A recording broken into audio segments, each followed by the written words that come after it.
Hello everybody, my name is Anthony from SteamFirst.com and this is the Corsair K70 Keyboard.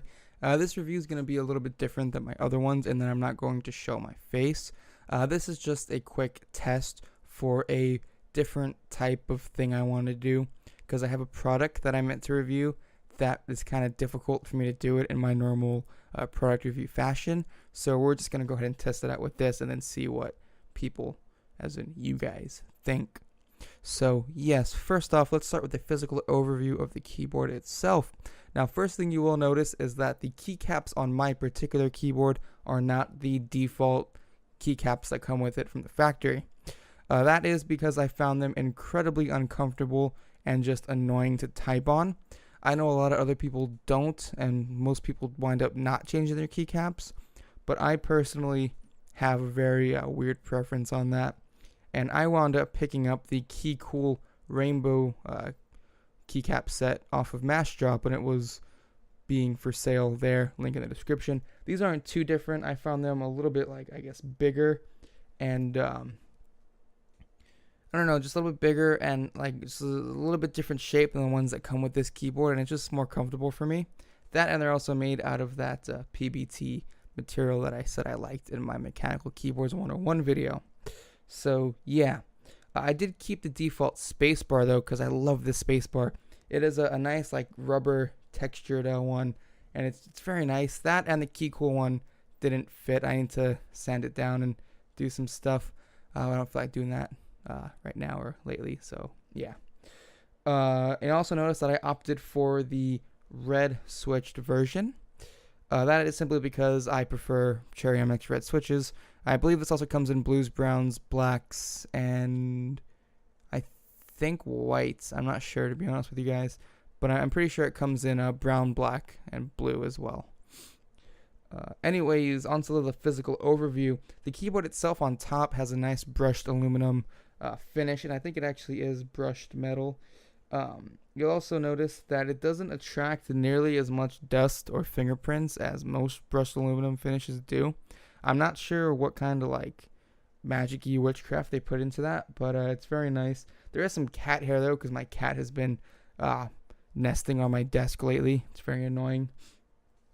And anyway, onto that, you'll also notice a weird design feature is that the bottoms of the switches are exposed. Personally, I'm not a fan of that. It looks unfinished to me. It's just like an aesthetic-y thing for me. It just looks bad. I'm not sure if there's any like actual risk of damage from this. I'm not sure if there's anything that could actually damage the switches in any way. I'm pretty sure it's perfectly safe, or else they wouldn't have chosen this this design. However, take that into consideration when purchasing this keyboard. That if you're a person who's like into looks, then perhaps this isn't the one for you. But that shouldn't really sway your choice too much, as it is still a very solid keyboard. I'll get onto that later. Now you'll notice on the top right of the keyboard there is a nice volume slider in the form of a rolly buttony switch thing, and it has a nice metal finish, and you just roll that back and forth to turn the volume up and down, which is a very nice addition. I do quite like it, although I find myself never using it, although it is in a very convenient place since it is right next to my mouse hand. You also notice media keys up above the number pad, starting from left to right with stop, rewind, play, pause, and fast forward, as well as 3 buttons towards the top right as well. Starting in from left from right, this one lets you customize the lighting pattern of the keyboard. So by default, every key is lit up. However, you could press this down until it blinks or whatever, and then it'll let you press whatever keys you want to be lit up.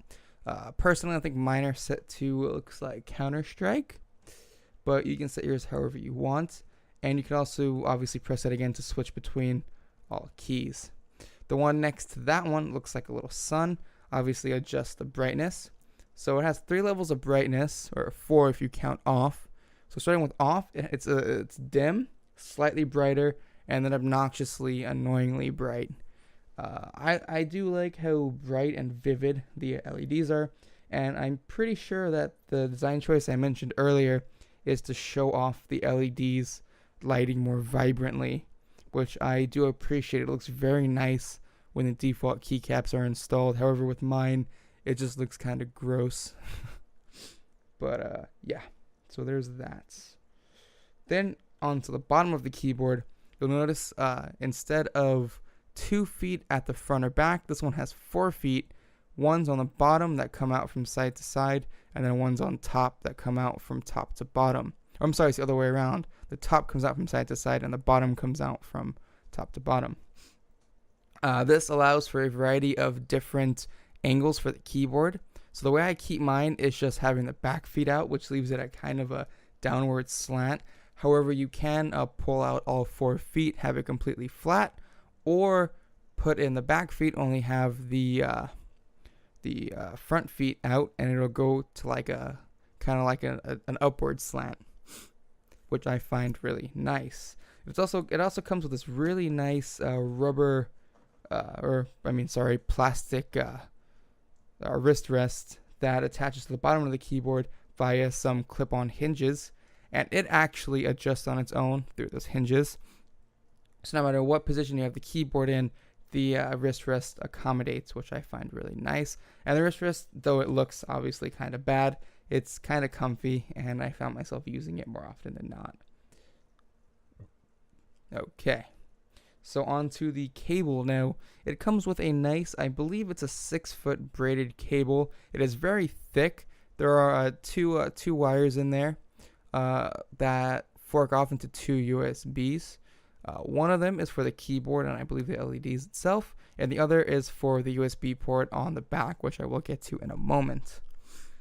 So this is a very, very thick cable. It is very hard to work with and route when you're first installing this keyboard. So obviously take that into consideration. Though there's no complaints on that, because that's just how these braided cables typically work. All you gotta do is work with it for a few minutes, and it'll be soft like butter, as they say. So if we look at the, I guess, top edge of the keyboard, now you see a USB port, which is very useful, although it's a single USB port, and no headphone or mic ports, which is, I guess, alright. I suppose that's really a stupid thing to add to a keyboard. But also, more peculiar-like, you'll see a switch on top that says 1, 2, 4, 8, and BIOS. What that does is it adjusts the rate at which your computer pulls for keystrokes in seconds. So obviously 1 being the quickest, then 2, 4, 8 obviously ranging in slowerness. That's good for certain games, I guess, where you got to be either faster or slower paced. And the BIOS option is for older computers who, I guess, can't pull for keystrokes that quickly. Although if you have a computer that old, I suppose you probably wouldn't be using a keyboard like this. Instead, you'd be using that money towards a new, everything. So, yeah, that's pretty much it for the physical overview of the keyboard. There's not, like, non-physical overview, because I don't think there's any, like, software drivers that came along with it. Although, it is also worth knowing that there is a full RGB LED version of this keyboard with, like, supposedly 16.8 million color combinations that lets you customize pretty much everything, which is pretty sweet. That comes with some software and drivers and stuff, but I actually decided not to pick up that keyboard simply because it's a little bit more expensive, I think by like $30 or $40. And I heard lots of problems with the LEDs burning out and going dim, so I didn't really want to deal with RMAs or anything. So I just got the normal red version. It's still a very solid keyboard. If you do the old bend test, it doesn't flex or anything under all my strength. It's very comfy to type on in all of its positions, although personally I prefer that downward slant. And the only real complaint I could possibly muster up is that the default keycaps just aren't comfy to type on. I can get over that weird design choice where the keyboard looks unfinished, simply because when I do put black keycaps in, which I do switch it out every once in a while for variety, not with the default ones, but I've got other black keycaps that I use, it just looks really good. It's a very beautiful keyboard, a very beautiful design. It fits in with pretty much any environment you could put it in, and it's just an all-around aesthetically, physically, and performance-oriented, satisfying keyboard, and I just enjoy it all around. I would highly recommend it if you have the money to drop on it. Although I totally understand if you don't want to spend $130 on a keyboard. But honestly, it's taken my place as my favorite keyboard, knocking the Razer Black Widow 2013 out of the water by a lot. And that one looks finished, so it doesn't look like it has like they forgot to finish building it. But it doesn't even matter, because if you look at it objectively, this is just a far prettier and just more aesthetically pleasing keyboard. Although, of course, aesthetics don't matter. But as I stated before, it is very comfortable to type on with or without the wrist rest. And it is just very like smooth. The keycaps are nice. The switches are nice. The Cherry MX Reds.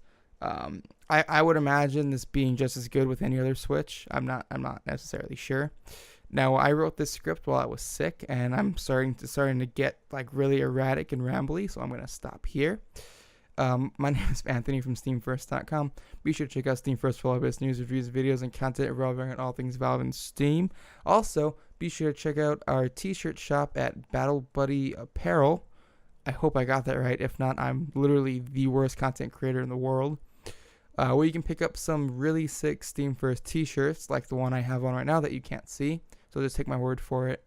There's some very nice designs there and some very good quality t-shirts, and I highly recommend checking them out. And every time you make a purchase there, it helps the site out a bit, so it's a win-win. So yeah, that's it for this video. Thanks for watching. My name is Anthony. This is the Corsair K70 Keyboard.